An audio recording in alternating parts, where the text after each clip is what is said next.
kumaliza zile kazi walikuwa wameweza kufanya na waweze kulipwa pesa zao ambazo walikuwa wanadai ile hazina. Mheshimiwa Spika, baada ya kupitisha kanuni, vile vile pia ilifika wakati wa kuamua zile kaunti ambazo zitafaidika katika awamu ya pili.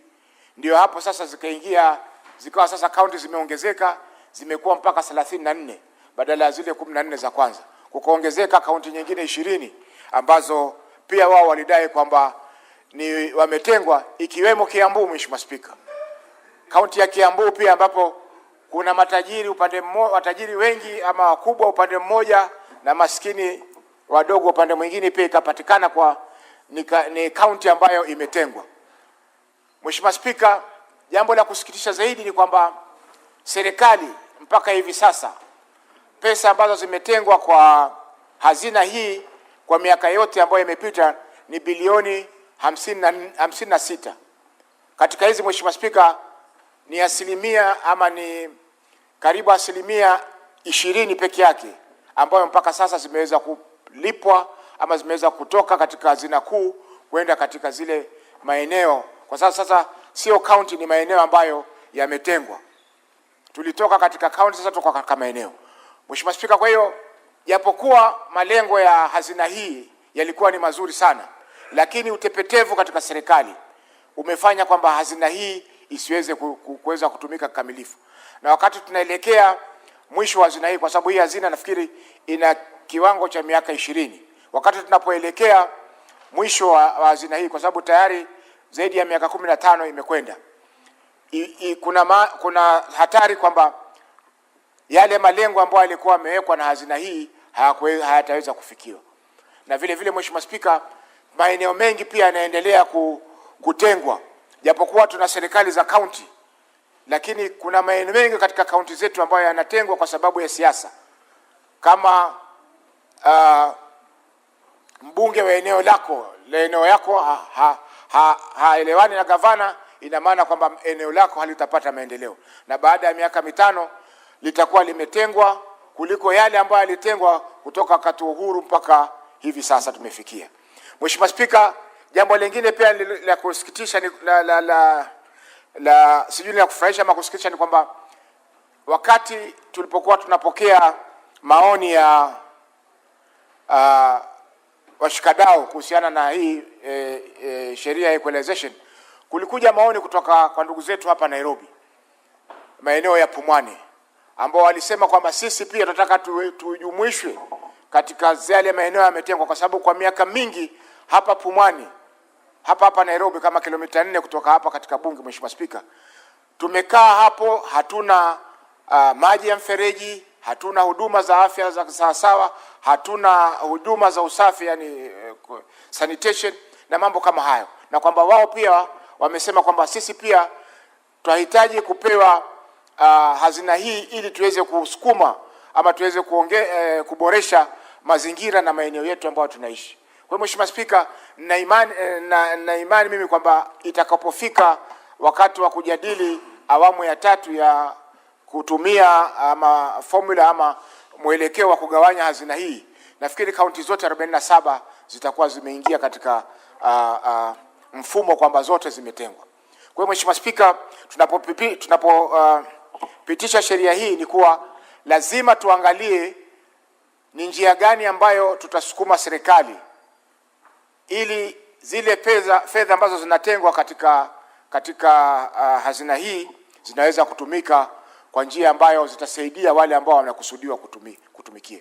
Mheshimiwa Spika, swala jingine ni kwamba kuna mgongano baina ya serikali za county na vile vile yale mashirika ambayo yanatoka kwa serikali kuu kuweza kusimamia hazina hii. Kwa mfano, pesa zile ambazo zinasimamia miradi ya maji kule pwani, katika maeneo labda ya Kwale, maeneo ya Kilifi, maeneo labda ya Lamu, fedha zile zinakwenda kwa Coast Water Services Board, na pesa zile japokuwa sisi tunashiriki katika na hii sheria imetoka katika bunge hili, sisi kama bunge la kitaifa Senate hatuna uwezo wa kuweza kufanya audit ya fedha zile, kwa sababu audit yake kwa vile imepitia kwa mashirika ya serikali kuu inakwenda katika National Assembly. Na kuna mengine ambayo fedha nyingine ambazo zinaingia pia katika serikali zetu za county kusimamia miradi kama hiyo. Kwa mfano miradi ya barabara mengine inafanywa na serikali za county. Kwa hivyo huu mgongano, Mheshimiwa Spika, inakuwa shida kuweza kukagua ama kusimamia fedha hizi kuhakikisha kwamba zinafanya yale mambo ambayo yamenuiliwa kufanywa. Mheshimiwa Spika, wengi ambao wanafanya kazi hizi labda ni wabunge, maseneta. Kwa hivyo inakuwa tatizo kuweza kusimamia ukaguzi ama audit wa fedha hizi ili kuona kwamba zile kazi ambazo zinanuiwa kufanywa zinafanyika, ili tuweze kutoka katika lile lindi la kutengwa na wao waweze kupata huduma kama vile sehemu zingine za nchi yetu ya Kenya zinapata huduma hizo. Kwa hiyo Mheshimiwa Spika, mimi naunga mkono sheria hii, na kwamba lazima tuweze kuhakikisha kwamba zile fedha zinazotengwa kila mwaka kwa hazina hii kwanza zinawekwa kwenye sheria, zinawekwa kwenye budget, na vile vile pia zinalipwa kwa wakati unaofaa, kwa sababu hii ni kama zile pesa za dharura. Tuliona kwamba kuna shida hizi katika miaka yote kutoka tupate uhuru, kwa hivyo tukaweka hazina ambayo lengo lake ni kuziba zile shida ambazo zilikuwa ziko katika maeneo. Kwa hivyo iwapo tutakuwa tunaburuta miguu, serikali haiko tayari kulipa, mara tunaambiwa exchequer hakuna, hiyo ina maana kwamba yale maeneo yataendelea kubaki nyuma vile vile, na huu usawa ambao tulikuwa tunatarajia kuweko kwa hazina hii hautapatikana. Asante Mheshimiwa Spika kwa kunipa fursa hii. Senate Majority Leader. Thank you, Mr. Speaker, for this chance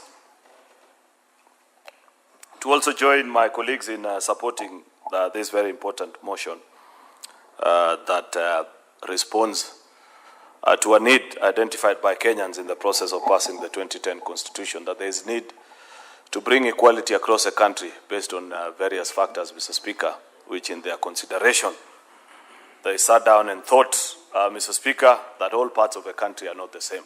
And I have taken time, Mr. Speaker, to explain earlier, though perhaps the person that I informed, the Senator for Kakamega, either chose not to understand me, Mr. Speaker, was a fixed position on this issue, Mr. Speaker, and therefore found the information not useful to himself. Mr. Speaker, I am disappointed in the two members that have spoken because they are both members of Budget and Finance Committee, and they continue to perpetuate a particular thinking which Kenyans disagreed with in 2010, Mr. Speaker, because they felt that without good basis, identifying and believing that there are certain parts of the country based on the general observation, Mr. Speaker, that people who live in a certain area, Mr. Speaker, are wealthy, and people who come from certain regions, Mr. Speaker, are poor, that is the basis upon which you determine whether the standards of livelihood are what being brought up to the same level nationally or being left out, Mr. Speaker. It is as if assuming, Mr. Speaker, that everybody that lives in Karen is wealthy. Yet you know within the abodes of Karen, Mr. Speaker, there is Kuwinda slum. Yet everybody believes, Mr. Speaker, that if you are to just make a general determination and say, oh, people that come from a particular region, you should never address their needs. Because people that come, I heard Senator Faki say Kiambu, for example, that he is surprised why Kiambu makes it to the list. I would put it to them, Mr. Speaker, that in the year 2018, Budget and Finance Committee received a petition from members of the public, and they felt that the first marginalization policy passed by the CRA, Mr. Speaker, marginalized certain areas because it followed this kind of thinking that in the general interpretation and based on our own thoughts and ideas, that there are certain regions and there are certain parts of the country, Mr. Speaker, that are way ahead because of certain beliefs. They receive rainfall. I think that's what I heard Senator Alwale say. Other regions, because maybe they've had the opportunity of producing a president and things like that. That petition spoke to these issues, Mr. Speaker. Number one, that petition, Mr. Speaker, to our committee reminded us that a county is too large a geographical space, Mr. Speaker, when coming up with a marginalization policy. They recommended to us as a committee that we ask CRA, in their consideration of the second marginalization policy, which is what is enforced today, Mr. Speaker, that we ask them to be more specific to the least geographical administration unit, which in this country, Mr. Speaker, is a sublocation, and see the specific needs of residents of this republic based on where they live, Mr. Speaker. And the petitioners at that particular time, because I do recall what they asked of us at that particular time, Mr. Speaker, is that it is very easy to be misled and imagine that because of certain advantage of climate conditions or horticultural practices, Mr. Speaker, and certain beliefs that people have held about certain sections of a country, that it is possible to continue to perpetuate marginalization due to general belief that certain regions and certain parts of the country, Mr. Speaker, are well endowed. Second and most importantly, Mr. Speaker, is that you are asked to do a proper reading of Article 204. And I'd wish to read for the benefit of the members that had spoken earlier. Particularly Section 4, Mr. Speaker, which directed that CRA, the Commission for Revenue Allocation, shall be consulted. I don't just consult. You know, consult, Mr. Speaker, in this country got a new meaning during the infamous days of the, what was it called? Not handshake, the one between Kibaki and Raila. I forget the name. Katenusu, Mr. Speaker, after the post-election violence of 2007. You remember that on the floors of Parliament, there was a big debate about what consultation is. And I want to believe that it is on that background that actually Article 204 speaks to. It doesn't just say that we consult CRA. It tells us its recommendation considered before Parliament, that we must demonstrate that we did not just listen to CRA, we considered what they asked of us as Parliament, Mr. Speaker. And therefore, when CRA sat down and retreated to consider and give their proposal of the second marginalization policy, Mr. Speaker, they used sublocations and they went across the breadth of this country. There are close to 50,000 sublocations across this country, Mr. Speaker, each with already determined matrices of measurement, particularly on the issues, because remember, Article 204 has asked of us that we try and bring, they use a very interesting word, to general levels of what citizens in the rest of the country enjoy. And they speak to water, roads, electricity, and I think there's a fourth item which I forget, Mr. Speaker.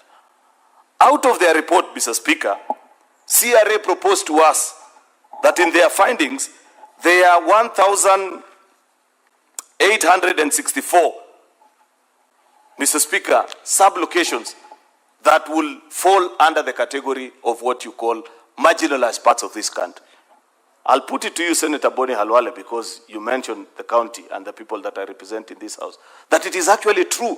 Kericho receives rainfall nearly 11 out of 12 months. But what do you do with rainfall if you come from a part like Soin and Soliat, Mr. Speaker, that the land is 90% stone? You can't farm on such land, Mr. Speaker. To build even a road in that part of the country, Mr. Speaker, because you have got to dig through hardcore stone, Mr. Speaker, is almost 5 times the cost of what 70-80% of the county will enjoy. And therefore, it was with good reason, Mr. Speaker, that CRA moved actually from the first marginalization policy, where equalization fund was being distributed based on this, what we know, and idiosyncrasies that we formed over the years, that this part of the country is rich, this one is poor, Mr. Speaker, and reduce it to the least unit of administration, and that is a sublocation, Mr. Speaker, in determination of which parts of the country get to benefit from these funds. It is also important that the report that you brought here, Senator Boni Halwale and Senator Faki, actually attest and gives history about this particular discussion. Actually, it's 1424, not 1824, Mr. Speaker. And I appreciate, because even in the report that the committee has brought out, Mr. Speaker, has told us that despite that decision, Senator Halwale, 60% still of these funds, they find themselves in the hands of the so-called, what you now traditionally refer to as deserving counties to benefit. That is a county of, and I think your report actually has a list. For example, in this bill, West Pokot will get 1.8 billion. Turkana will get 1.8 as well. Mandera 1.2. Wajir 1.2. Samburu 1.1. Garissa 1.1. And Baringo 970 million Kenya shillings, which tells you that they have not departed completely from the initial thinking that there are certain counties which generally, Mr. Speaker, suffer the bias of having been left by the rest of the country with regards to provision of services on those 3 or 4 aspects that the Constitution identified as important for the basic livelihood of an ordinary citizen of this country. And therefore, if you are found to be completely out of par with the rest of the country, then you meet that categorization, Mr. Speaker. 60% still falls under those particular counties, and the rest of the 40 is shared actually. Percent is shared in these so-called 30 counties, which people may debate here or there that either they deserve or they do not deserve. Therefore, Mr. Speaker, I make the case that I believe that committee, in agreeing with the recommendations of CRA, did something Solomonic, Mr. Speaker, because I would still find it difficult to face certain sections of my county, for example, and tell them that I passed a bill here on equalization funds, Mr. Speaker, to take resources to certain parts of the country by consideration, Mr. Speaker, that generally or traditionally they are considered to be poor, yet they will show me, and justifiably so, Mr. Speaker, that even us, we live in worse or as harsh conditions, Mr. Speaker, as those particular counties, Mr. Speaker. And the same can be said of all these 1424 sub-locations that have been listed in the second marginalization policy. Therefore, Mr. Speaker, if my colleagues hold the view that it was a wrong departure by CRA and by us agreeing with them, Mr. Speaker, I want to believe that this is the year that CRA is actually doing their consideration of the third policy on marginalization. It will be interesting to see what the present committee will do with them, and it will be of importance to convince us as a House, Mr. Speaker, to know why we need to depart from that particular logic. And for your information, colleagues, that committee actually was chaired by a senator from the north, the Senator Engineer Mohamud, who himself represented an extremely marginalized county, the county of Mandera. But when the facts and the figures were tabled, Mr. Speaker, he couldn't help but agree and say, this is justifiable, Mr. Speaker. That is what we need to do as a country. That any time we are making decisions on policy, Mr. Speaker, on determination, on any aspects, Mr. Speaker, we consider the true facts as they are.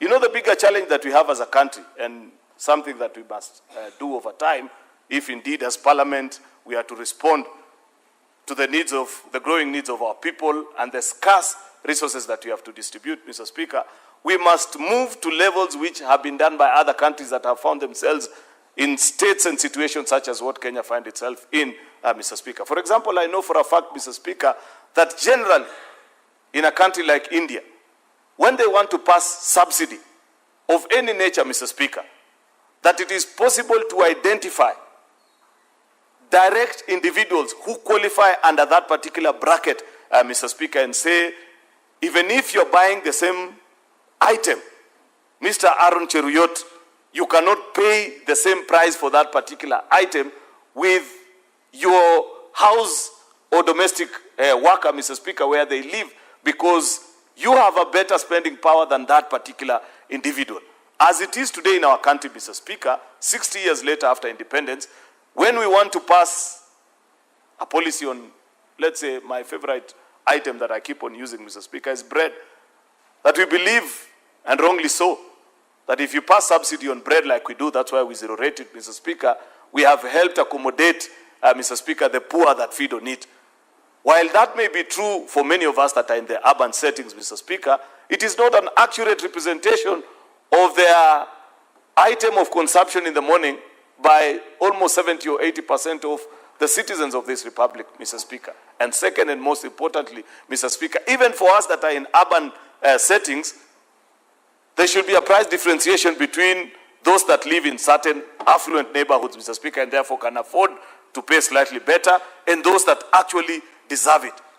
It is until, Mr. Speaker, we do something akin or similar to what CRA did in the transition from the first to the second marginalization policy, Mr. Speaker, that we will then say that as a country, indeed, we are looking out after the welfare of those that are not as endowed as others, Mr. Speaker. Otherwise, this issue of making general provisions and saying it is commonly believed that the people in Kwale, the people in I don't know which part of the country are poor. They are more rich men sometimes, Mr. Speaker, in that particular county and can afford things better than even the so-called quote-unquote rich counties, Mr. Speaker. Yet we are not certain. Nobody has done actually a study to establish these particular facts, Mr. Speaker, on what will qualify to be a rich or a particular poor county. Yet we know Kenya Bureau of Standards, Mr. Speaker, publish these statistics. It is what we used on our formula, Mr. Speaker, when you're using poverty index, Mr. Speaker, to make a determination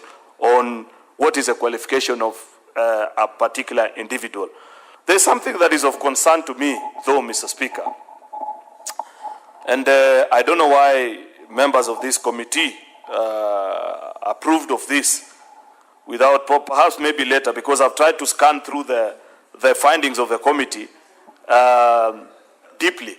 And your committees, Senator Boni together with Senator Faki, doesn't speak to the fact that the recurrent expenditure in this board that we created, the equalization board, for a body that distributes just 16 billion shillings, Mr. Speaker, is 504 million shillings. That is a lot of money, Mr. Speaker. And it will interest me to know whether you as a committee interrogated them and seek to establish what is it that is so complex about. CRA had already done the job.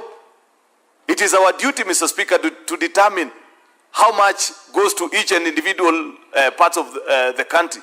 So what is this job that they still have to do, Mr. Speaker, that you require a staff establishment that consumes an entire 540 million per financial year, Mr. Speaker? CDF, that's why I continue to say this, Mr. Speaker. We may not like it as senators, Mr. Speaker, but the way that law was structured continues to impress upon Kenyans, Mr. Speaker, because of how lean it is on recurrent expenditure. 97% of the funds that go to the constituencies go to actual tangible projects, Mr. Speaker. I think there's a capping of only 2.5% on recurrent to just keep operations office here and there and things of the same. It will be my assumption, Mr. Speaker, that on a matter as important as the equalization fund, Mr. Speaker, that we would limit actually additional expenditure by way of salaries to individuals. This is such a matter, Mr. Speaker, and I say this with tremendous respect to the people that work in this institution, that you will have perhaps only one coordinator per county to oversee and ensure that whatever Parliament has appropriated, Mr. Speaker, is put to prudent use. They write a report, it comes to Parliament. If somebody has misappropriated the funds, Mr. Speaker, the laws exist on how to punish those individuals. Therefore, Mr. Speaker, that is a point of concern which I hope, Mr. Speaker, that when our committee gets to interact further in their nature of work, perhaps for the new financial year, Mr. Speaker, or later on, Senator Faki, you will come back to the House with a recommendation on how to take down that recurrent cost in this particular board, because it was a thinking actually of the Kenyan people that will spend more of these funds in trying to bring equality in the four listed area. It is further provided, Mr. Speaker, that in clause 5, that the authorization by controller of budget of a withdrawal from the fund, together with written instructions from the secretary of the board through the National Treasury requesting withdrawal, shall be sufficient authority for CBK to pay amounts given in accordance with approval and instructions given. I agree with this, Mr. Speaker, that it is the neatest way to ensure that once all the project proposals have gone through the rigorous process, Mr. Speaker, because we passed in this House last time the regulations on how to determine what project to fund, Mr. Speaker. And I like the fact that the Constitution is extremely explicit on what are the items that the counties need to be brought up to par with the rest of the country. You cannot, for example, Mr. Speaker, sit and say there is a particular item that certain counties have moved far away ahead of us, and therefore we need to catch up with them. It is limited to the 4 items that I named particularly earlier, and therefore it is my hope and plea that the control of budget sticks to those particular regulations that we pass. Therefore, Mr. Speaker, I celebrate the industry of this committee. Senator Boni Halwale had earlier invited me into a contest of which one was useful between the committee that I served in and the one that he serves in. Mr. Speaker, that is an invitation which I reject vehemently, Mr. Speaker, because it is served by members who are equally as good as we were when he served in that particular committee. Therefore, I wouldn't wish to engage in that debate. But I've given my thoughts, Mr. Speaker. It will be interesting to listen to them because you have the chance to vary that policy later this year, Senator Boni and Faki, that you lead us even into making it better than what the second one is, which is this one. And we will gladly support, Mr. Speaker, because I believe as a country we must mature to a level of refining our processes and procedures and making them better to ensure that we respond to the needs of the ordinary citizens. And using this basis, Mr. Speaker, that it is possible even to take this further in all the areas and sector, including on development, because I agree with my whip that when it comes to distribution, for example, of road resources, Mr. Speaker, there's a big problem in the country. Senator Boni Halwale, I don't know what the minister said because I haven't had the benefit of listening, and it will be nice because to the best of my knowledge, Mr. Speaker, what I read, the cabinet dispatch, read that there shall be an invitation through privately sourced funds through PPP, Mr. Speaker, of interested bidders and individuals to build the project similar to what we have as a Nairobi Expressway from Nairobi here all the way to the border in Malaba, Mr. Speaker. If there has been a departure, I wouldn't know, and it will be interesting to know. But what you need to know further, Senator Boni Halwale, is that I have just released from the Ministry of Roads on this very hot topic, Mr. Speaker, on the securitization of RMLF, Mr. Speaker, that it is meant to pay contractors, 580 of them, that have done work worth 175 billion, Mr. Speaker. What is of concern to me, and I have said this many times, Mr. Speaker, is that those opposed to it, including that particular gentleman who spoke about it yesterday, lead on the list of the beneficiaries and people that have benefited from those road contracts being done in their constituencies and counties. What do I tell the people of Kericho when I return home this weekend, Mr. Speaker?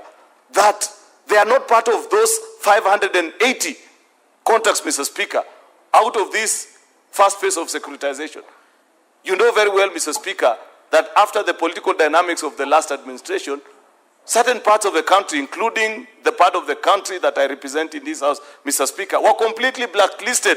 Not an inch of tarmac was done in that part of the country.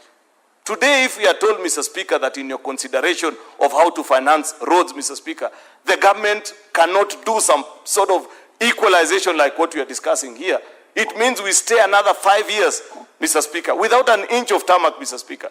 While we know for a fact that in certain parts of the country, Mr. Speaker, they have even overpasses and underpasses. Very beautiful roads, Mr. Speaker, which only donkeys walk on, Mr. Speaker, because there's nothing else to do out of it. It is not fair.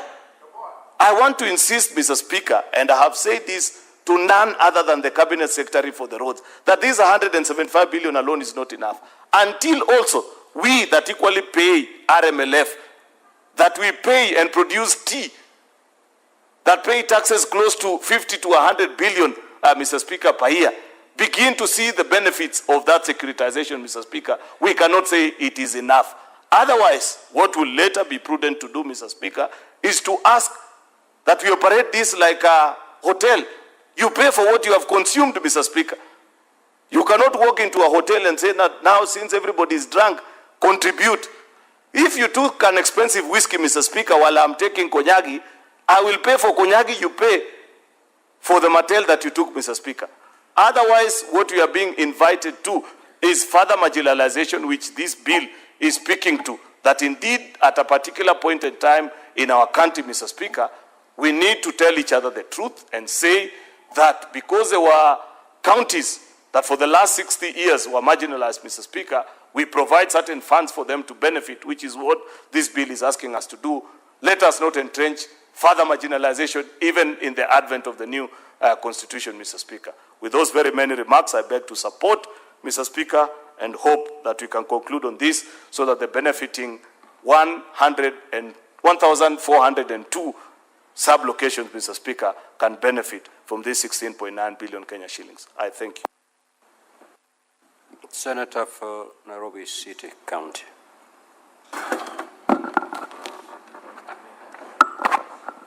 Speaker, you know, on many occasions I've had the majority leader threaten to bring a document that he happens to have seen in the office of the CS for roads that shows the inequity in the distribution of road projects over the past donkey years.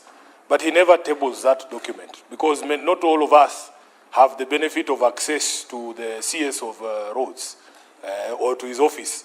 There was an invitation that was made here in the morning by CS Chirchir, a person that I respect greatly, that he wanted to spend some time with me to explain to me the plans for the ministry. I will politely decline that invitation, Honorable Speaker. I have become very averse to conversations that I had in private. I was elected to a public space so that everybody can see what it is we are having that conversation, what conversation we are having in these dark areas, Honorable Speaker. Because the public also needs to partake of this information. So, Majority Leader, I want to encourage you that next time, please bring to us that document because we hear a lot of stories, Honorable Speaker. But secondly, Speaker, I wanted to say that I think you have a responsibility as the head of this House to ensure that every senator who comes to this House gets opportunity to travel to every corner of this country. I was in Mandera, and the Honorable Speaker, because I'm a Luya, I'm a Bukusu man, I believed that the sweetest meat you can eat is chicken meat that is cooked by your mother. When I go to Mandera, Honorable Khalwale, they have meat they call nyiri nyiri. It is camel meat. It is extremely sweet. And when I was there, I said, Mr. Speaker, if you are just used to eating in your mother's house, you will believe that your mother is the best cook. People need to move from the areas and see the suffering that is out there. Mandera County, an entire county, has no access to electricity. Then you come and tell us, Honorable Speaker. Anyway. Speaker, there is a community called the Chamus that live in Baringo. I have had occasion to go to Baringo. Honorable Speaker, those people live outside. When it rains, they are rained on. If you see the features in the news about how the people are living in those places, it is despicable. Then you come and tell us stories here about your area is also marginalized. People need to travel, Honorable Speaker. And when you are in this House, no wonder I support these senators who call themselves a senator of the Republic of Kenya. You are a senator for the whole Republic. For the whole Republic. When you vote here, you're just voting for your village. You're voting for all of these people. And all of these people require you to petition on their behalf. Speaker, if you look at Article 204, Sub-Article 2, the framers of this constitution, fortunately for me, when Bombers was happening, I was not in primary school. I was at the University of Nairobi. We were those students who were being tear-gassed inside the university buses by police when we were going to protest the killing of Mbai, Honorable Speaker. We started eating tear gas at a very early age. And we want to stop eating tear gas. In future generations, we don't want to be using these weapons on our children. The spirit of the Constitution, Honorable Speaker, when they were framing it, they spoke about Article 204, Sub-Article 2, the basis, the rationale for this fund is to provide basic services, just basic services, including water, roads, health facilities, and electricity to marginalized area to the extent necessary to bring the quality of those services in those areas to the level generally enjoyed by the rest of the nation as far as possible. So, when you want to start measuring marginalization, first of all, can we agree, what is the level of these services generally enjoyed by the rest of the nation? Honorable Speaker, where I come from, we are very blessed. And I wish the senator was here. Water comes from the ground in Bungoma. Yes, water comes from the ground. The people of Mandera have never experienced that phenomenon. So how can I drag money for water from Mandera to Bungoma? What conscience is that, Honorable Speaker? What argument would you make to justify that? There is no justification. We have the largest solar power plant in the country, somewhere in Marsabit in Longalayani, but the people of Marsabit themselves don't have power. That power, they just see it flying on top of them. Then it goes to Suswa in Narok. And the rest of you here come and tell us, oh, we also need money. I think we need to be serious, Honorable Speaker. So, for me really, I don't have a problem with some of the things that the majority leader has said, that there was need to relook at the formula, then we come to the smallest possible unit. There is no problem. How I wish we had done that after we had helped the counties, the initial counties, to benefit from this fund, so that we realize the initial objective of this particular fund. I would have no objection. Because even here in Nairobi, Honorable Speaker, just last week, I brought a statement before the Committee on Energy. There are entire wards that have gone years without electricity. Hospital ward in Madare has gone 4 years without electricity. In Majengo, Honorable Speaker, in Kamukunji, Gorofani, people have gone for 2.5 years without electricity. In Embakasi South, there are places that don't have electricity. Honorable Speaker, the spirit of this thing is not about whether you are rich or poor. The spirit is services. The spirit is services. It's based on services and availability of services. If there is a road that splits Karen, on this side there is a slum, and on this side there is a golf course. You are going to the same place, you are using the service, it's the road, it is there. What we are speaking to, Honorable Speaker, is access to these services on a basic level. You go to the Mandera Hospital, Honorable Speaker, it serves 3 countries.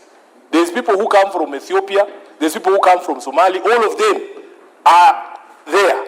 A county that has seen the first kilometer of tarmac after we introduced devolution. This is 2013. People have been driving on tarmacs from the 1960s. These guys are seeing tarmac in 2013.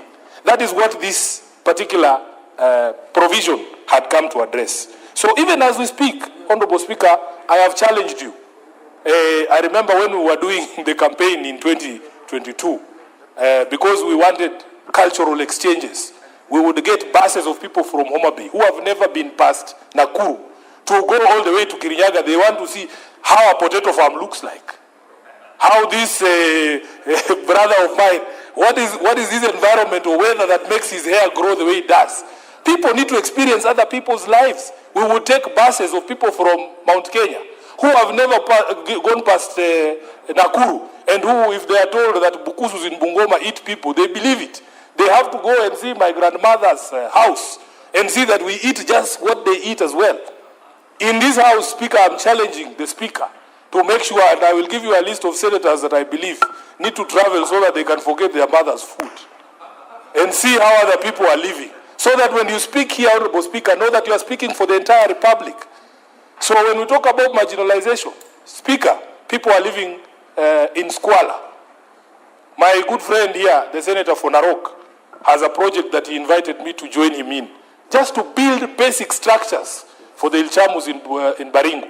And all of you, Honorable Speaker, must join in that effort because it is a noble cause. It is a very noble cause. So, Speaker, when I see these figures here, if you talk about Samburu, Narok, West Pokot, Wajir, Turkana, Tana River, those are places everybody knows. If you go to Tana River, and my brother is here, there was a time the senator for Tana River was there in Hola when it had flooded. And I saw the condition of your people. They were living on the road, in makeshift paper houses. Then somebody is here in Nairobi making noise telling us about building affordable housing. The housing that Ledama is building for Ilchamus is more valuable to that community than some of these high-rises we are doing here. People are making money from tender for supply of materials. Then they come and tell us they are doing affordable housing. Speaker, it breaks my heart, the conditions in which our people find themselves, and a leadership that appears to be blind to what the people really desire and deserve. So with those many remarks, Honorable Speaker, I would want that we revisit the spirit, the original spirit of this constitution. The original spirit of this constitution was to raise the standards of these services, Honorable Speaker, to the level that we all enjoy, or majority of us enjoy. Water, roads, health services, and electricity. Until every Kenyan is on the grid, please don't tell us you are marginalized. Don't talk to us about marginalization when at least you can access a health center, even if it doesn't have all the drugs you have. If you don't have, you shower twice. You shower twice in a day, but there are Kenyans who have no access to drinking water. Then you'd come and tell me, oh, yes, I'm being told by the leader of the Maasai that some communities are even using cow urine to shower. And here people are soaking themselves in bathtubs, Honorable Speaker, twice a day. It is very unfair. It is very unfair. And this is a situation that we must correct. With those many remarks, Honorable Speaker, I support. Senator Wamatenga. Thank you very much, Mr. Speaker, sir, for giving me this opportunity also to weigh in this very, very important matter. Indeed, Mr. Speaker, as I like to support, it is important to point out, yes, some of the issues that my fellow senators have pointed out are mistakes, are by omission that we did since independence. Mr. Speaker, sir, I was the chair of the Energy Committee, and proudly so, with some of the members sitting in the Finance Committee, with members like Senator Sifuna, Senator Redama Orekina, and we traveled, Mr. Speaker, to the so-called Northern frontier. And we were appalled, Mr. Speaker, that 80% of the land banks of Kenya is not connected to the national grid. Mr. Speaker, sir, it is indeed an oversight that would be done since we got independence. The effectiveness of equalization fund, Mr. Speaker, and the realization that development in any part of this country is development for Kenya. And this calls, Mr. Speaker, for paradigm shift in the way we do our politics. Mr. Speaker, sir, I hear, and I've been in very many counties, and at times it's so painful to see fellow Kenyans the way they live. But we know, Mr. Speaker, that we have the politics that we do to blame. Mr. Speaker, sir, I've said on this floor, and I'll say it again, we have a political obligation. We have a moral responsibility to ensure that we leave a secure country to the future generation. That, Mr. Speaker, sir, can only happen if we take a holistic approach in seeing Kenya as one, not dividing into tribal units, not throwing into tribal cocoons, but having a holistic approach that brings everybody on board and knowing that we can be able to bake a national cake that's big enough for everybody to be shared by everybody, and therefore acknowledging the fact that development in Kenya is development for everyone. Mr. Speaker, sir, indeed, this is not a homogeneous country. We failed in embracing our diversity, in developing the potentiality that we have in our diversity. That can happen, Mr. Speaker, sir, if some of the basic amenities are provided. Roads, Mr. Speaker, sir, electricity, Mr. Speaker, water, if provided to every region in this country, we can transform this country within our lifetime to become what everybody would be proud of. Mr. Speaker, I want also to mention, Mr. Speaker, that the disharmony that we've been having with successful government, each and every government that has come into power since independence comes with a different manifesto. We remember Vision 2030 by Moi Kibaki, a vision, Mr. Speaker, that was seeking to align Kenya to the Sustainable Development Goals. Mr. Speaker, sir, how I wish that the subsequent administration were able to align themselves into this. Mr. Speaker, as we talk about that, we also must embrace the fact that our cultural diversity has propelled other countries to the heights of economic growth. It can also happen in Kenya, Mr. Speaker. We do recall the words of one of our leading presidents in this country, Siasa mbaya maisha mbaya. Mr. Speaker, if we divorce our development from the politics that we do, then indeed equalization fund can bring development in every part of the country. But as I say that, Mr. Speaker, it is also important to note that the county where I come from, 52% of that county is an area that is equally marginalized. Therefore, Mr. Speaker, agreeing with what the presentation of our majority leader, subdividing this and breaking down the country into smaller units so that we can bring homogeneity, so that we can bring an equitable approach was a good approach. However, Mr. Speaker, should not also be lost to us that most of the resources that are allocated for the purpose of equalization ends up being mismanaged. Why, Mr. Speaker? We lack a national outlook. We lack a national approach on how to do it, and we are not also able to compare apples with apples, Mr. Speaker. Having said that, Mr. Speaker, it is also good to point out that the approach that is now being taken in the new procurement approach, whereby we bring in more transparency, we bring in more accountability, and most importantly, Mr. Speaker, we fight the opaqueness that has been able to do, has dogged us since independence. Mr. Speaker, if we are able now to bring in the new approach of public-private partnership, if we embrace that, Mr. Speaker, bringing the transparency, bringing the accountability that's required, we can be able to draw capital, we can be able to draw drivers of enablers who will be able to implement this program, Mr. Speaker, and therefore provide these very, very important resources to our people. I know, Mr. Speaker, one of the regions I've spoken about that is Kieni constituency in Nyeri. Since independence, people have spoken about dams. Mega dams, Mr. Speaker, sir. Karimeno Dam, Mr. Speaker. Narumoro Dam, Mr. Speaker. Mohoya Dam, Mr. Speaker. But that has remained effective because we are not able to implement that within the physical space that we're having. To be able to achieve that, Mr. Speaker, it is paramount, it is imperative that we as a House come up with policies that will be able to attract investors so that some of these things can be realized. Mr. Speaker, all is not lost. I've sat in this House for the last 2.5 years. I've listened to debate from the fellow senators, and I am convinced, Mr. Speaker, that we have what it takes, what Senator Sifuna is saying, to see this country bring about progressive politics that will be accommodative of everybody. Mr. Speaker, I live in Karen, Mr. Speaker, and he has been pointed out by Senator, Majority Leader Senator Sheriot. Just neighboring to our home, Mr. Speaker, there is an informal settlement.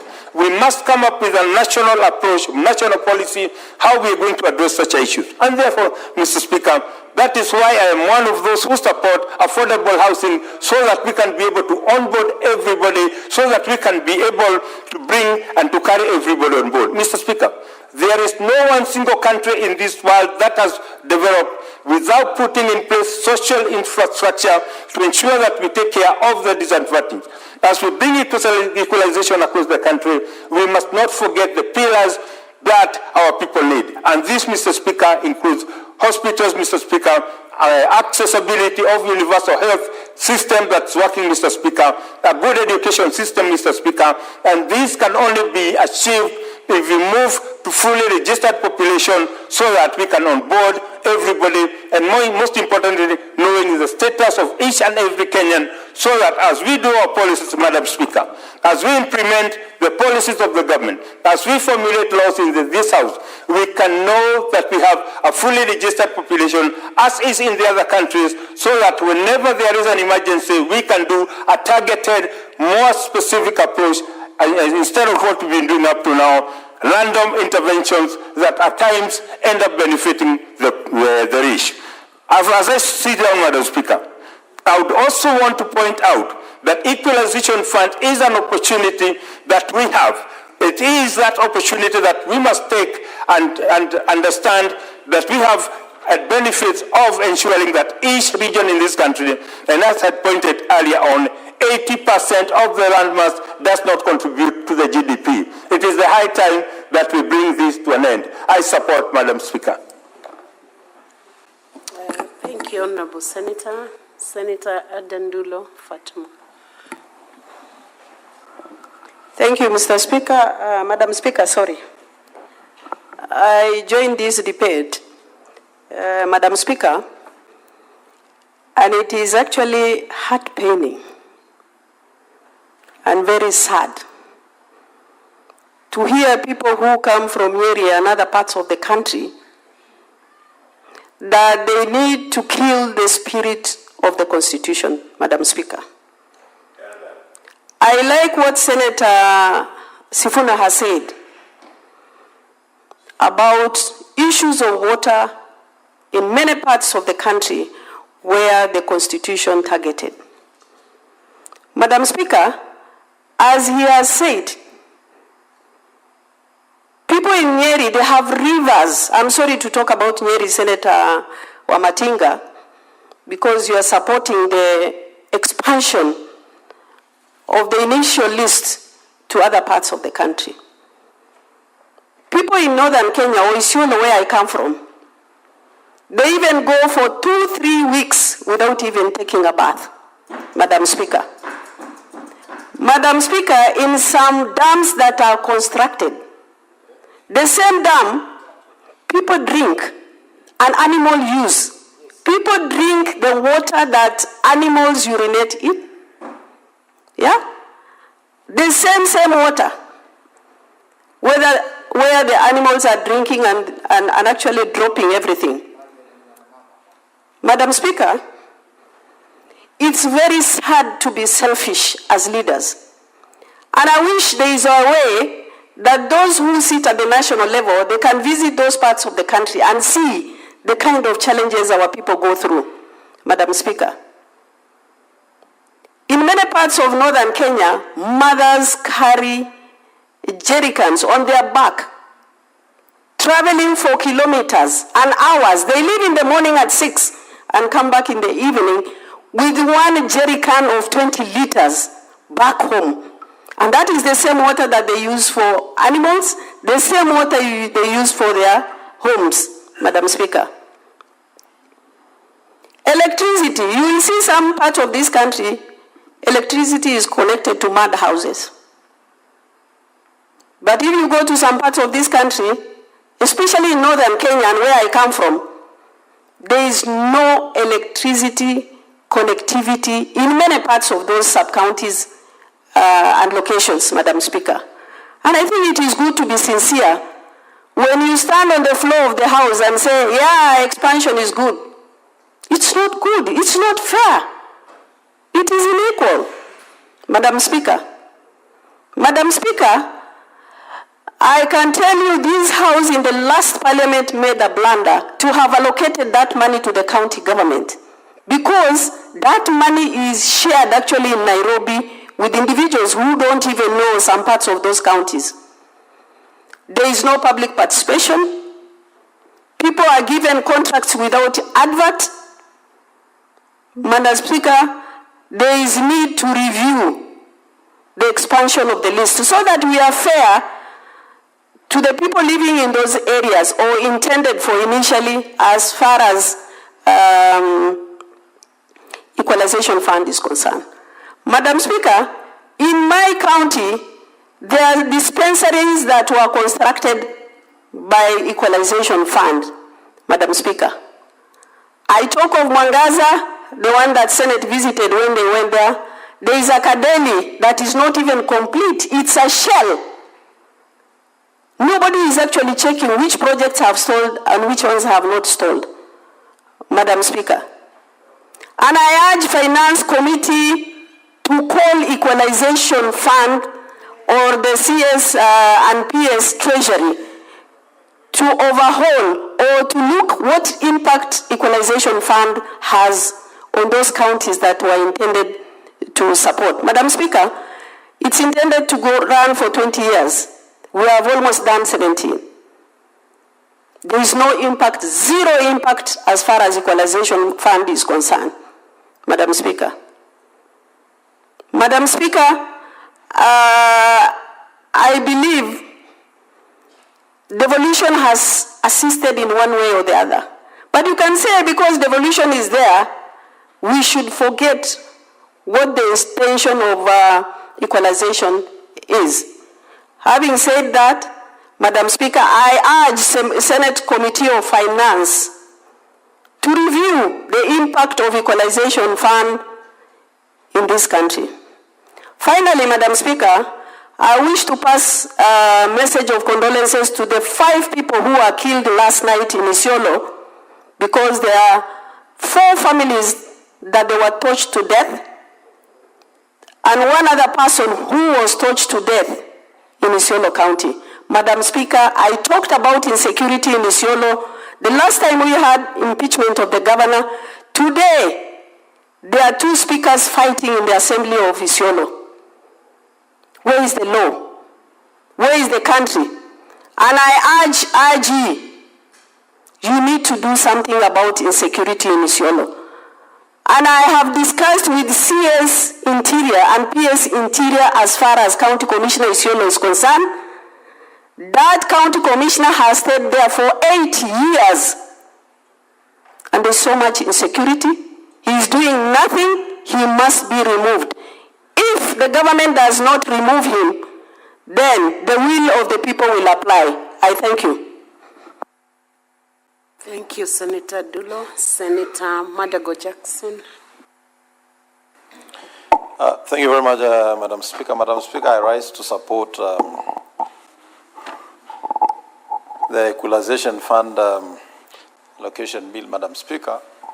Madam Speaker, Equalization Fund, as was set up, was actually meant to bring the areas that were marginalized, Madam Speaker, to what the Constitution describes as general levels where the whole country is, Madam Speaker. Madam Speaker, even as we look at the current Equalization Fund allocation that we are discussing today, Madam Speaker, one of the key concerns that we should ask ourselves as a Senate is why is it that in the same counties, the same challenges that were there before devolution are still the same challenges we are experiencing in those counties, Madam Speaker. Madam Speaker, the Equalization Fund was meant to address 4 sectors: health, water, roads, and electricity.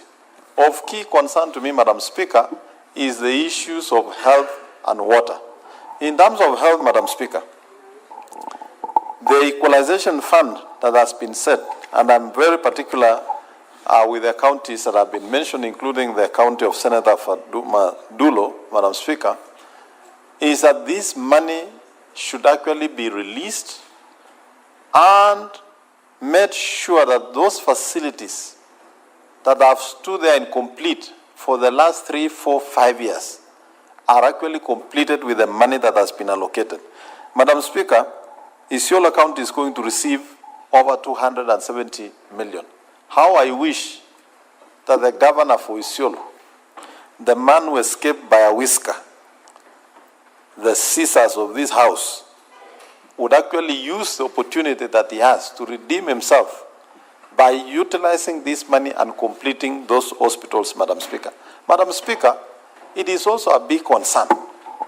When we talk of water in these counties, Madam Speaker, yes, there is scarcity of water, but at the same time, in the rainy seasons, Madam Speaker, you will hear there are floods, roads have been washed away, there is no water. How comes these counties cannot prioritize, even using the equitable share allocation, to make sure they mitigate in these old, long problems these counties have experienced, Madam Speaker? Madam Speaker, the Senator for West Pokot will tell you, in the road connecting West Pokot to Turkana, there are specific places we experience floods we've been experiencing for the last 60 years, Madam Speaker. I don't understand why dams have not been constructed upstream to harvest that water, considering the allocation that those counties have also been given, Madam Speaker. So, Madam Speaker, even as we talk about the Equalization Fund, it should not be lost that the equitable share in terms of allocation, these 11 initially marginalized counties were receiving what I would say reasonable allocation, Madam Speaker. And if you look at the allocation for Turkana, you look at the allocation for Mandera, you look at the allocation for Wajir, you look at the allocation for Marsabit, Madam Speaker, you look at the allocation for Isiolo, vis-a-vis the geographical size and other challenges, Madam Speaker, they have received quite substantial amount of funds, Madam Speaker, that if there was deliberate effort to deploy those resources to mitigate in these all long challenges in those counties, Madam Speaker, today probably we'll be speaking a different language, Madam Speaker. Madam Speaker, we also want to call on the National Treasury. And I want to agree, and I think as a House led by the Chair for Finance, Madam Speaker, we need to cause an amendment to the PFM Act.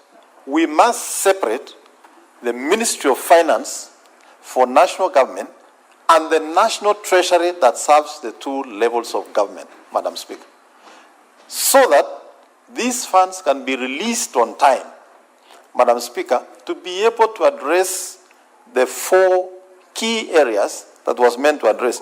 Madam Speaker, I'm happy that Baringo County is going to receive 967 million, Madam Speaker, and I've seen the distribution. Tiati constituency, Madam Speaker, is going to receive 582 million, Madam Speaker. Madam Speaker, Tiati as a constituent or a sub-county is probably 10 times Uasin Gishu, Nandi, Trans Nzoia, and Elgeyo Marakwet combined in terms of geographical location. To provide some services in some of those places, Madam Speaker, is quite a challenge. And that's why we would wish that the National Treasury would release all these equalization funds on a timely manner so that these regions are able to benefit, services are rendered, and the citizens of those places, Madam Speaker, would be able to access what other Kenyans in other parts are enjoying. Madam Speaker, I wish to implore our governors from this marginalized region, having visited as a committee for health, Madam Speaker, a number of facilities in those counties, Madam Speaker, that even as we send the equalization funds, Madam Speaker, there is need for the leaders in those counties to actually be concerned about the welfare of their people, Madam Speaker. Madam Speaker, it would not be in order to find a facility in that region, a sub-county health facility, or even a county referral facility, Madam Speaker, where women are being asked to carry water as they go to the maternity. Madam Speaker, we are not only discussing areas that are marginalized, even here in Nairobi, and I know the Senator of Nairobi is aware that we visited a number of these, the facilities in this county, and an hospital like Mama Lucy Kibaki, Madam Speaker, is still suffering from a lot of problems in terms of congestion. There is no expansion, and yet if you look at the allocation going to Nairobi County, including their own source revenue, Madam Speaker, they should actually have done better than what we are seeing. I want to call upon the governors in those marginalized counties, particularly the 11 original marginalized counties, Madam Speaker, that they really have to focus in solving these historical problems that we have had, using both the equalization funds that we are sending and also the equitable share, Madam Speaker. Madam Speaker, I would want to ask, particularly the governor for Turkana and West Pokot, where we are experiencing floods that cuts the roads all the time, that if Turkana County, Madam Speaker, with the allocation of close to 13 billion, would just allocate 2 billion per year just to do dams, that would be the highest productive areas of this country. And Madam Speaker, I want to agree with my colleagues who say these marginalized counties are the next frontiers of development, Madam Speaker, because they are well endowed with natural resources, Madam Speaker. Turkana County, Madam Speaker, is where we have oil for this country, Madam Speaker. If you go to Tana River, we have the minerals, we have agriculture, Madam Speaker.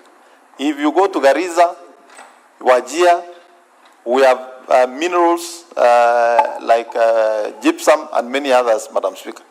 As soon as these minerals are exploited, Madam Speaker, it will be a shame for the rest of us who don't want to support the raising of the living standards of the people in those regions to begin moving to those areas, Madam Speaker, in the name that that is Kenya. We must accept that that region is Kenya now when they need development, and it will remain Kenya when the natural resources in those regions are exploited, Madam Speaker, for the benefit of the country. I therefore want to support, Madam Speaker, and ask the National Treasury to make sure that they release these equalization funds in a timely manner. Thank you, Madam Speaker. Thank you, Senator. Senator Mwaruma Jones. Asante Mheshimiwa Spika kwa hii fursa umenipa kuunga mkono mswada wa usawazishaji wa maeneo bunge, maeneo ya magatuzi almaarufu Equalization Fund. Mheshimiwa Spika, naunga mkono shingo upande kwa sababu yale maeneo 14 ambayo yalitarajiwa yafaidike na hizi fedha yalipanuliwa mpaka ikawa maeneo 34. Historia ya Kenya, Mheshimiwa Spika, iko bado bayana ya kwamba wakati tulipata uhuru kuna ile sera ambayo iliandikwa na aliyekuwa waziri wa mipango ya maendeleo Mheshimiwa Tom Mboya, inaitwa Sessional Paper number 10 ya mwaka 1965, ambayo ilisema ya kwamba tumepata uhuru na saizi tunajitawala sisi wenyewe. Je, fedha zetu tutazisambaza namna gani ili Kenya yetu iendelee? Na fedha nyingi zilipelekwa maeneo ambayo yana mvua nyingi na rotuba ya juu, kwa kimombo high potential areas. Haya maeneo yalikuwa ni maeneo ya Mlima Kenya, maeneo ya Bonde la Ufa, maeneo ya Magharibi, maeneo ya Nyanza, Mheshimiwa Spika, maeneo ya Pwani, Mheshimiwa Spika, maeneo ya Lower Eastern, na haya maeneo, Mheshimiwa Spika, yalikuwa yanaitwa Northern Frontier Districts, waliachwa nyuma kimaendeleo kwa sababu rotuba ya huko ilikuwa kidogo na pia mvua ilikuwa chini sana. Wakati wa kuandika katiba mpya, Mheshimiwa Spika, waandishi wa katiba wakasema tuache ibara ya 204 ili tutenge fedha kidogo za kusawazisha maeneo ambayo yaliachwa nyuma kimaendeleo kwa sababu ya hii sera ya mwaka 1965 ama Sessional Paper number 10. La kushangaza, Mheshimiwa Spika, bunge hili liliunga mkono kuongeza yale maeneo ambayo yangefaidika. Na Mheshimiwa Spika, kati ya zile kaunti 14 za kufaidika na fedha za usawazishaji wa maeneo yaliyoachwa nyuma kimaendeleo, Taita Taveta ilikuwa mojawapo. Zile fedha za kwanza zilikuja katika hizo magatuzi ama hayo magatuzi. Niliona Taita Taveta wametoa maji kutoka line ya kwanza ya Mzima, na maeneo yakapata maji, maeneo kama ya Mbulia na maeneo mengine ya Mbololo. Mheshimiwa Spika, wakati hii sera imebadilishwa ama sera ya pili imechapishwa, Taita Taveta imebakia na maeneo mawili peke yake, ambayo ni kata ndogo moja ya kule Kasigau, ambao huu mwaka wanapata milioni 10 na milioni na 1,300,000, na maeneo ya Taveta ambao ni kata ndogo ya kule Chala ambao wanapata milioni 11.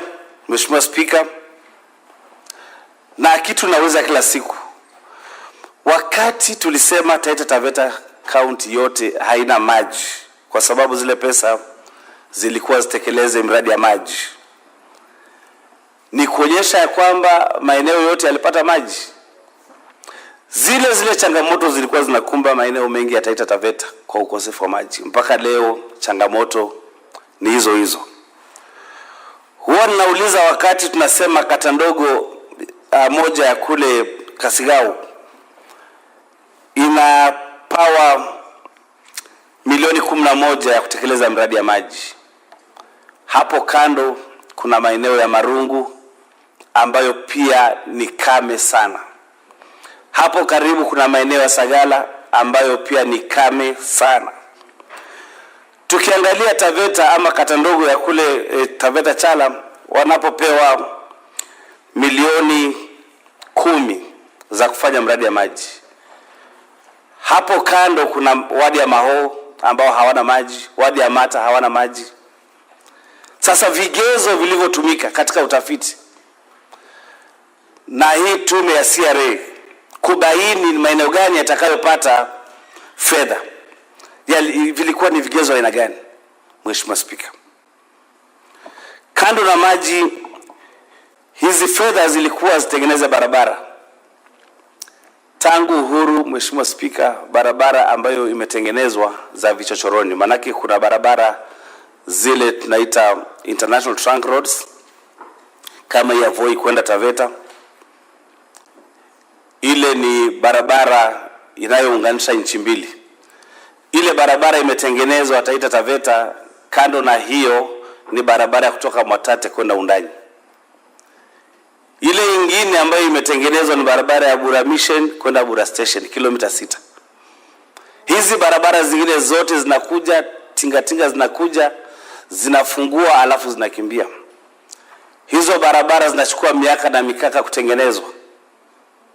Kama hii barabara ya Bura Mugangi, Veruga, Undanyi, Mtu wa Magoti, tangu izinduliwe mwaka wa 2020 mpaka leo haijaisha na inahitaji bilioni 2 peke yake. Mheshimiwa Spika, tulitazamia kwamba tukipata hii pesa ya kusawazisha maeneo ya Kenya tungeitumia kutengeneza barabara zetu sisi wenyewe. Aliyekuwa waziri mkuu Raila Odinga siku moja alitumia barabara ya Bura Mugangi kwenda Veruga.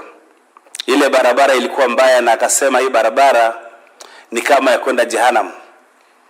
Nashukuru manake mwaka wa 2020 wakati tulienda kule State House kupigania fedha za Doram, aliomba Rais Uhuru kwamba tupewe ile barabara itengenezwe, na Rais Uhuru akakubali itengenezwe, ingawaje kutekelezwa kwa huo mradi kumekuwa kwa shida.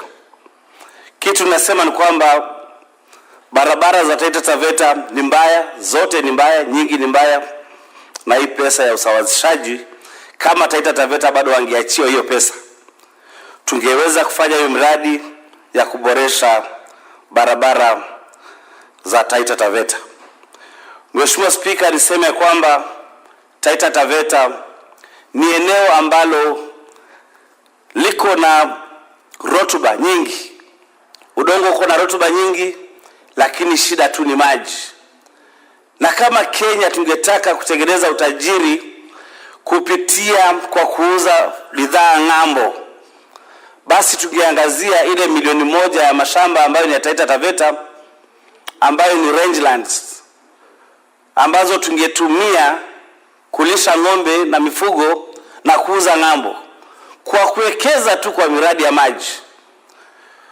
Chala kuna maji mengi, Njoro kuna maji mengi, Mzima kuna maji mengi. Hayo maji tungefanyia mradi tu wa kuleta maji ya mwagwe, yafanye ukulima kutumia unyunyizaji wa mashamba. Tungekuwa na ng'ombe nyingi, nyasi nyingi za kuuza mpaka Ulaya. Lakini hiyo miradi haijafanyika, na fedha kama hizi za kusawazisha maeneo mbalimbali ya Kenya zingekuwa ni muhimu sana ili kufanya hiyo mradi. Mheshimiwa Spika, Taita Taveta kuna maji mengi sana. Ukiangalia Mzima tu ambayo inasambaza maji kuanzia Taita Taveta, Kwale, Kilifi mpaka Mombasa. Tungepata fedha kama hii tungeitumia ili kufanya miradi kama hiyo.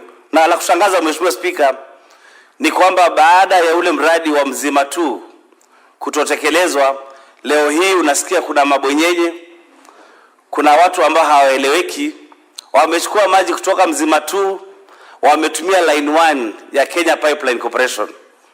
Sijui wanayatumia kwa nini, lakini ni jambo la kuhuzunisha, ni jambo la kuudhi, ya kwamba tunaweza kutoa maji kutoka Taita Taveta tupatie watu wengine, na watu wa Taita Taveta hawana maji. Mheshimiwa Spika, ningependa kusema kwamba Taita Taveta imeachwa kimakosa kwa hii pesa ya kusawazisha maeneo kiuchumi, kwa sababu nikiangalia Mheshimiwa Spika, majirani wetu wote, nikianzia na jirani wa kwanza ambaye ni Kilifi, inapata milioni 878.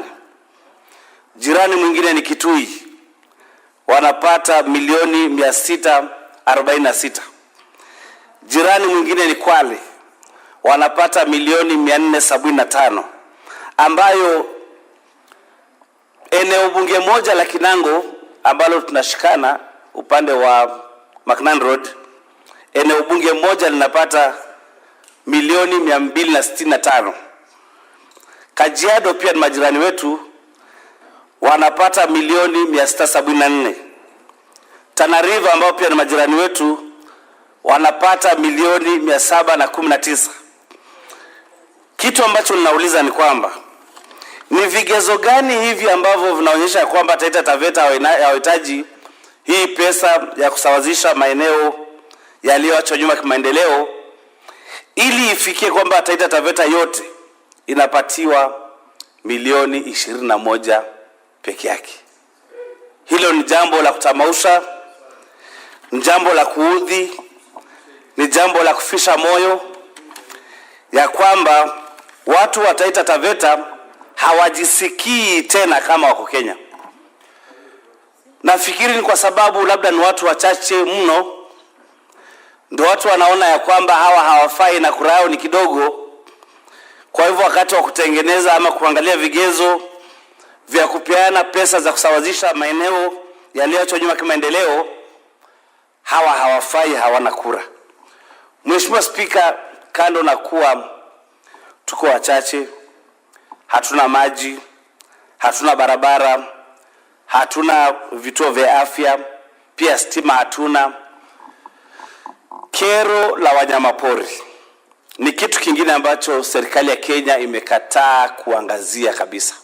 Ya kwamba hawa watu wameachwa nyuma kimaendeleo, hawa watu hawana mtetezi, hawa watu hawajui kama watajisaidia namna gani, na katika bidii yao ya kulima mimea, kufuga mifugo kama mbuzi, ng'ombe, kondoo, wanyamapori kama simba na chui wanakula wanyama wao.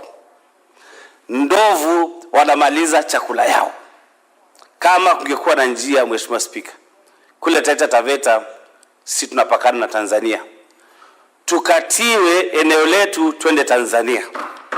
Manake haifai tena, haina maana tena kusikia kwamba sisi tuko Kenya, lakini yale madhila na zile shida tunazopata kama wa Kenya ziko vile zilivyo. Mheshimiwa Spika, sipendi kuendelea zaidi ya hapo, lakini ningeomba kamati ya fedha ya hii seneti wakati wa kuandika sera ya 3 ya kugawanya hizi pesa za kusawazisha maeneo yaliyoachwa nyuma kimaendeleo, basi tuangalie ili watu wa Taita na Taveta waangaziwe ili. Senator Sifuna, do you have an intervention? Point of information? Would you wish to be informed? Huyu ni kiranja wangu na nitafurahi sana akini patia hiyo nani. Proceed, Senator.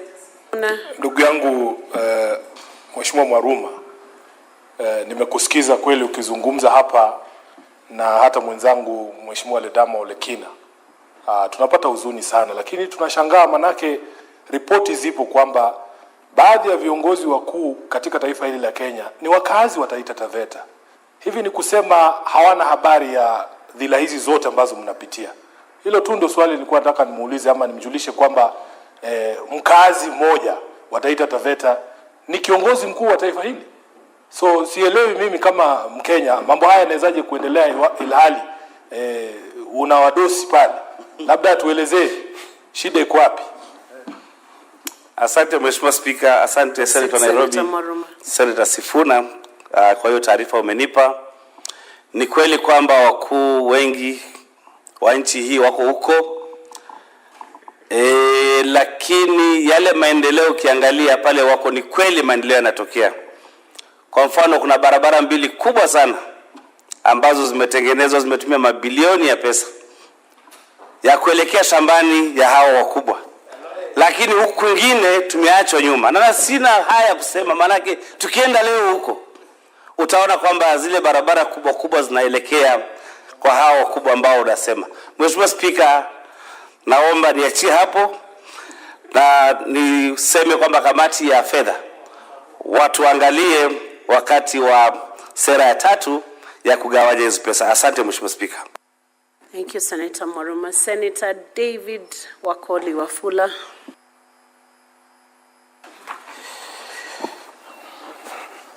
Asante Mheshimiwa Spika kwa nafasi hii ili niweze kuchangia na vile vile kupongeza mapendekezo ya usawazishaji wa rasilimali katika nchi ya Kenya. Mheshimiwa Spika, Mheshimiwa Spika, nimesikiliza kwa makini sana baadhi ya viongozi wenzangu ambao wanadhani ama wanahisia kwamba fedha ambazo mtoza ushuru anatoa ni lazima ziende tu maeneo yao peke yao, sisi ni kuangalia kupitia televisheni.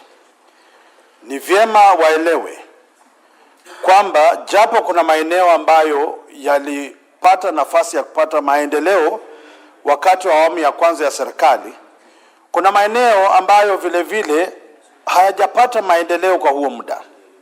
Na ni lazima tunapotathmini jinsi fedha hizi zinavyopeanwa tuweze kuzingatia maeneo kama haya. Mheshimiwa Spika, ninasimama hapa kwa sababu eneo bunge ama kaunti ya Bungoma ni kaunti ambayo kwa muda imekuwa katika upinzani siku za Mheshimiwa Journey.If Arap Moi na serikali zilizofuata chini ya Mheshimiwa Muigai Uhuru Kenyatta tulikuwa katika upinzani. Na ukiangalia jinsi fedha zilikuwa zinatolewa kupitia hazina kuu ya serikali, wakati huo hatukuwa na kile tunasema tunajivunia katika serikali. Na naamini kwamba ni haki Bungoma ipate fedha hizi kwa sababu eneo bunge la Mlima Elgon na maeneo bunge ambayo yanapakana na Mlima Elgon kihistoria na kimaendeleo yalikuwa yamewachwa nyuma. Na ni lazima wanapoweka fedha katika bajeti, na jinsi nimeshukuru kamati imenukuu eneo la Mlima Elgon, lazima wajue kwamba miundombinu ambayo imo katika Mlima Elgon si nzuri, afya, barabara, maji na kadhalika.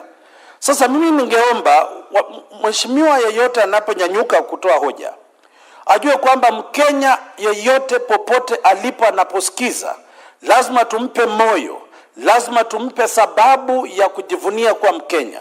Japo fedha hazitoshi, lakini waone kuna jambo zuri linatendeka katika serikali ya Kenya. Sasa lisilokuhusu usiliandame. Sisi watu wa Bungoma tunashukuru kidogo tumepata, lakini tunasema tunahitaji fedha zaidi. Wanapogawa muda mwingine tunataka kuona ipande kutoka milioni 95 ije kama bilioni jinsi kaunti zingine zinapata. Kwa sababu ukiangalia mgao wa fedha, Mheshimiwa Spika, jinsi tulipopitisha hapa awali, baadhi ya kaunti ambazo zinapata fedha nyingi hata sasa katika bajeti bado wanapata fedha nyingi, na muda mrefu wamekuwa wanapata hizi pesa. Lazima tufuatilie tujue miradi gani inatekelezwa na serikali za kaunti, wanahusisha wananchi katika kutekelezaji miradi hii, na iwapo miradi hii inaafiki matarajio ya wapiga kura ama wanaoishi katika maeneo haya. Mheshimiwa Spika, naangalia kaunti ya Busia, wao ni jirani zetu kule, wamepewa milioni 29. Hizi pesa hazijakuja kimzaa. Kuna sababu ambayo imeshinikiza serikali kuweka fedha katika kaunti ya Busia. Na imaanishi kwamba Busia ilipokuwa na naibu wa rais na mawaziri ama walipokuwa na Mheshimiwa Amos wako katika serikali, haimaanishi walipokuwepo watu wa Busia walikuwa katika shamba la asali na nyama. Haiwezekani. Kuna changamoto watu hawa walikuwa nazo, ndiposa fedha zimewekwa kwa bajeti vile vile kama Wakenya waweze kuimarisha maisha yao. Nashukuru wameweka kaunti ya Trans Nzoia hapa, wamepewa milioni 12. Japo kuna viongozi huko washukuru chochote, wanabwata tu, wanaongea tu, na lazima tutafuata tujue hizi fedha zinazoenda Trans Nzoia zinatumika kivipi katika eneo bunge la Endebess. Watu katika kaunti ya Trans Nzoia, eneo bunge la Endebess, lazima tutawaeleza fedha zinazokuja za usawazishaji zinatumika vipi, ili mjue jumba la Senate linawajali. japo kuna wale wanapinga serikali, wanatusi serikali na wakututusi sisi maseneta, tutawapea pesa, lakini tutafuata kuhakikisha hizo pesa zinafanya kazi, na zaidi ya hapo wanakandarasi wanaofanya hizo kazi lazima watoke katika kaunti husika. Kwa sababu haiwezekani, Mheshimiwa Spika, Senate tunapitisha fedha kama hizi na wale wanakandarasi ni watalii wa kibiashara. Wanatoka Nairobi, wanatoka kaunti zingine kufanya kazi ambayo wananchi wa kaunti husika wanaweza kufanya kazi hizi. Sasa mimi naunga mkono kaunti hizi ambazo zimeorodheshwa hapa waongezwe pesa, wale waliopewa kidogo kama ndugu yangu wataita Taveta waongezewe fedha, ana haki ya kudai hizi pesa ziongezwe. Na wale ambao wamekuwa wanapewa pesa nyingi na hatuoni matunda wapunguzwe. Kwa sababu huenda hizi pesa zinaenda katika mifuko ya watu wachache, ili hali wengi wanaumia, hawana maji, hawana barabara, hawana madawa hospitali, na mambo kama haya Mheshimiwa Spika hatuwezi kubali katika awamu hii ya serikali. Asante sana Mheshimiwa Spika, ninaunga mkono mswada huu. Asante. Thank you. Senator Catherine Muma. Thank you, Honorable Speaker, for the opportunity to contribute to this fund. Honorable Speaker, the Constitution of Kenya 2010, as we all know, is a constitution that emphasizes human rights and the principles of human rights, particularly equity, as a